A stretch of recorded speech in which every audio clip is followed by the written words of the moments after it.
Good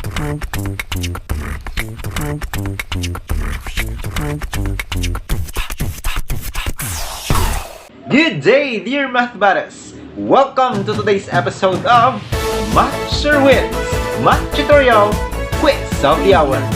For today's video, we will try to assess your understanding towards our math lesson. So we'll have 5 questions for you to answer. So kindly get your pen and your paper and try to jot down the possible answers for these 5 questions. Let's start with our question number 1. It is a mathematical sentence of degree 2 written in the form ax squared plus bx plus c equals 0, where a, b, and c are real numbers and a is not equal to 0. Which of the following best describes the statement? A. Linear equation. B. Linear inequality. C. Quadratic equation. D. Quadratic inequality.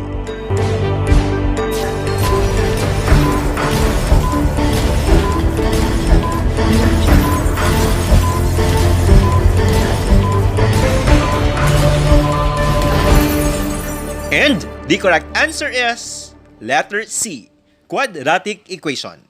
Hope you got the right answer for our first question. Let's have our question number 2.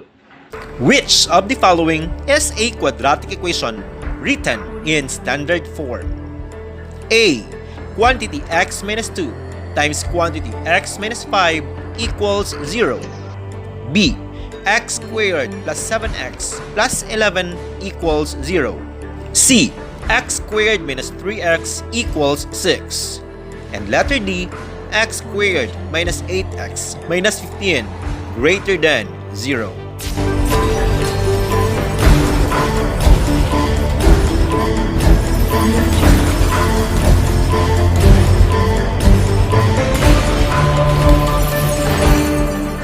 And the correct answer is x squared plus 7x plus 11 equals 0. That was awesome, dear math buddies! Let's have our question number 3. In the quadratic equation, 3x squared plus 7x minus 9 equals 0. What is the linear term? A. 3x squared. B. Negative 9. C. 7. D. 7x.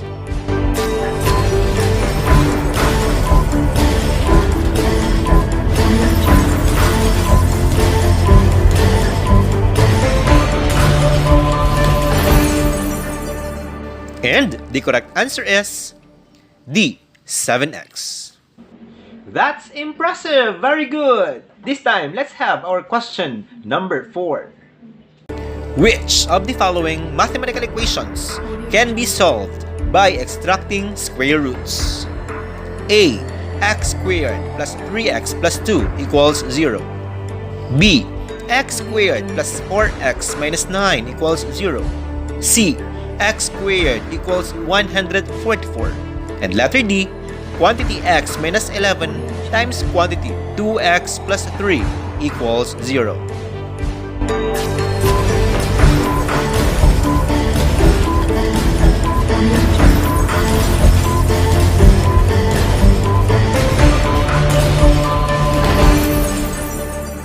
And the correct answer is letter C. X squared equals 144. You got it right! Very good! This time, let's try to have our question number 5. If the product of two real numbers is 0, then either of the two is equal to 0, or both numbers are equal to 0. What property is described in this statement? A. Reflexive property. B. Zero product property. C. Transitive property. Or letter D. Symmetric property.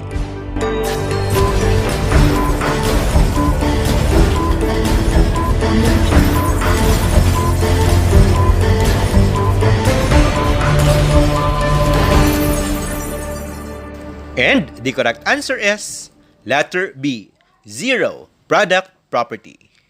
Hope you got our 5 questions correctly.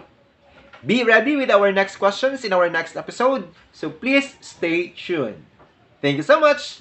There you have it. Hope you learned something new today. God bless us all.